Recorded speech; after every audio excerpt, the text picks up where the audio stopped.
Hello, my moon and stars. So, you remember how I got a new sketchbook and my New Year's resolution for this year was to draw more. And not just draw more in general, but to draw in my sketchbook more. I still haven't really done the first page. I still don't really know what I want to do for it. But as you see, I started on January 6th, and I'm this far ahead. For context, that's how much I've gotten done, and this is how much I have left. So to say that I've been really going hard on that New Year's resolution is a little bit of an understatement from me. This is good. So we're gonna draw that. Off to the side, I have some CRAYOLA markers. These are from the 24 Fine Tip Colors of the World set. Really good set. I really love. I've had a blast using them. If I could turn back one page, this was with the CRAYOLA markers, and I really love it. I love the colors. I love what I can, I don't know. It's also it is CRAYOLA markers, so I'm not super worried about being super clean with it. I mean, it is a marker, so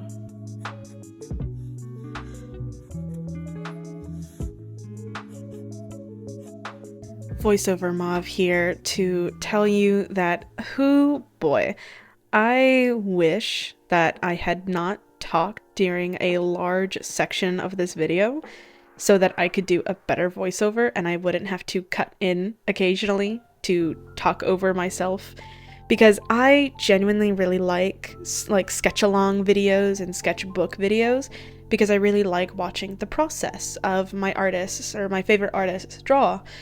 And I also really do just occasionally like listening to the sounds of pencil on paper or marker on paper. And because I kept talking about absolutely nothing, there's sections of this where I'm going to have to come in with a voiceover and talk over myself, because I am not good at talking while I'm drawing. I'm so sorry. And then there's this little ponytail, and there's little sprigs coming out, and then there's this big one.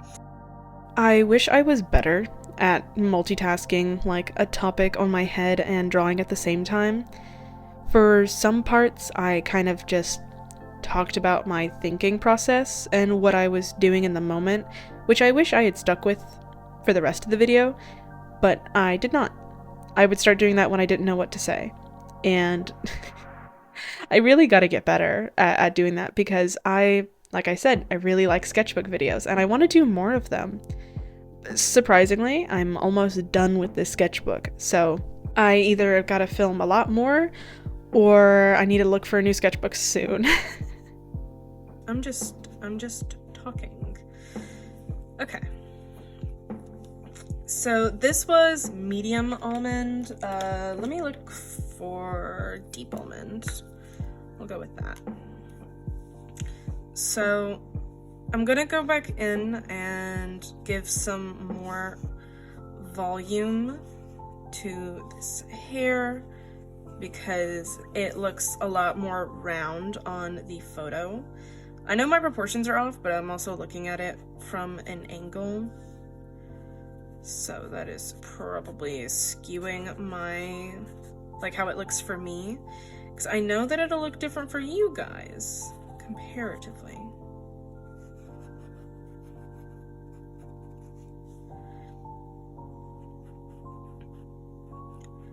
I'm steadily working on the I'm slowly working on the world building video. I'll explain more when I actually get done with it, because oh my god, it's taking forever.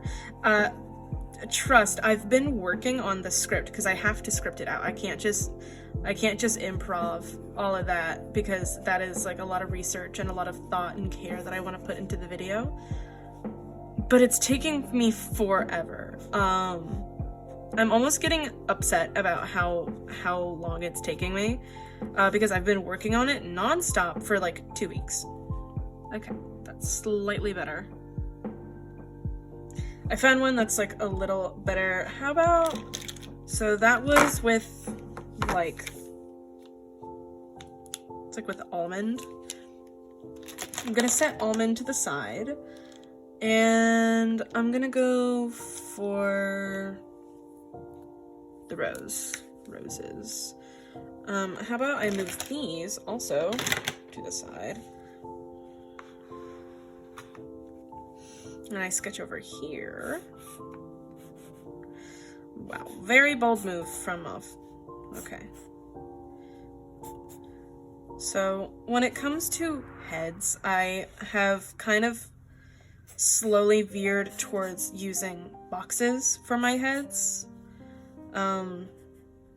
I feel like I get more information immediately using a box than I do the typical like circle method. And not that there's anything wrong with using the circle method or preferring the circle method over a more of a square or rectangle shape for the head, but me personally, as my style has developed and as I've learned new techniques either from my own observations or for watching other artists that I really like, I've just realized that using a box for the head, like I said, gives me more information about where to put the features. I wanted this to be like somewhat of like a real-time session, I don't know. Just to like, oh, that was fucked up. Okay. Just to like kind of give you guys more of a like a look into my process. Just because I really like seeing that from artists that I admire. And speaking of looking at my process, I wanted to give a huge shout out to my patrons. Thank you to Dindin with Him, A Hartley, Otokonoko, Octopus Lion, and Cinnamon Spiders. I'll talk about it later, but I've actually been considering doing a tutorial tier where I show more of my process, so let me know if you'd be interested in that in some time. So back to the video and to what I was talking about with the circle method versus the like square method. As I said, I get more information and it's easier for me to place features of the face on the square instead of the circle, because as I've noticed, the circle really only accounts for like the top portion of the head, and then the head kind of looks a little big. I don't know, it just, for me and the way my style works, especially at least when I'm doing references and I'm trying to draw like semi-realistically, it just doesn't look good the way that I try to interpret it. So I found that using a box or a square just works a lot better for me. This is a whole big tangent that I'm not even entirely sure makes sense. So I'm very sorry if I'm just straight up rambling. But. And I don't know why I said but here, because I had nothing else to say.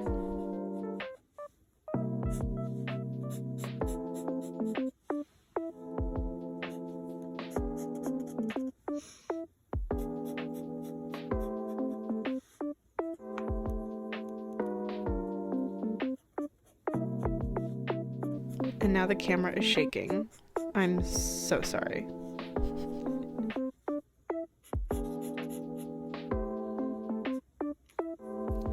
As I said, I'm not good at multitasking. I just decided to stop talking for a second so I can actually get my bearings right. I have not colored in his ears at all. What are we doing?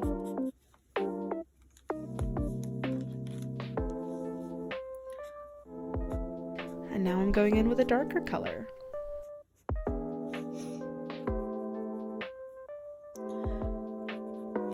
I want to do more, like real-time or just like process sped up real-time stuff, because, like I said, I love watching other artists' processes. However, it's really hard for me to film real-time stuff because I almost always have to be listening to something. Something about drawing in any capacity just makes it extremely difficult for me to focus without some sort of auditorial stimuli. Like, I'm sure if I focused enough on, like, a piece, I could maybe, like, zone out without any, like, audio playing and, like, just be in the zone and just do it just listen to my own paper. But I can't most of the time.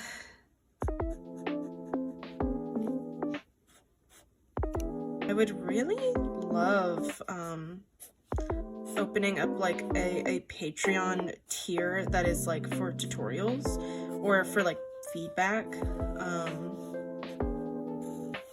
because I have a lot of experience hosting workshops, so I do love that kind of environment.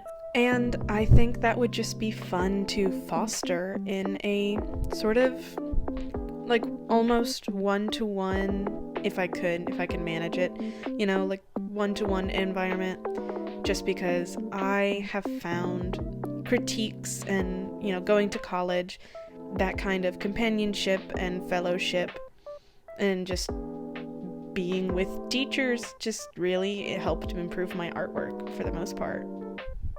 I think that came out good. And I would love to foster that. I know some artists that I follow do have some sort of, like, a Patreon tutorial tier. I don't know what I would put on it because I am constantly in a state of learning. So that is always one thing that I've been very worried about with doing YouTube or doing tutorials, like showing people the way that I draw, is because I want to help people with the way that they draw. If they want to do it a certain way, or if they like the way that I do it, is I want to be fully informed and also very confident in my own skills. And I would hate to do a tutorial on something I don't fully, completely understand myself how to do. So that would just be, like, the main hurdle for me, is feeling confident that I'm the person that can be giving these sorts of lessons, I guess, in a sense. I don't know.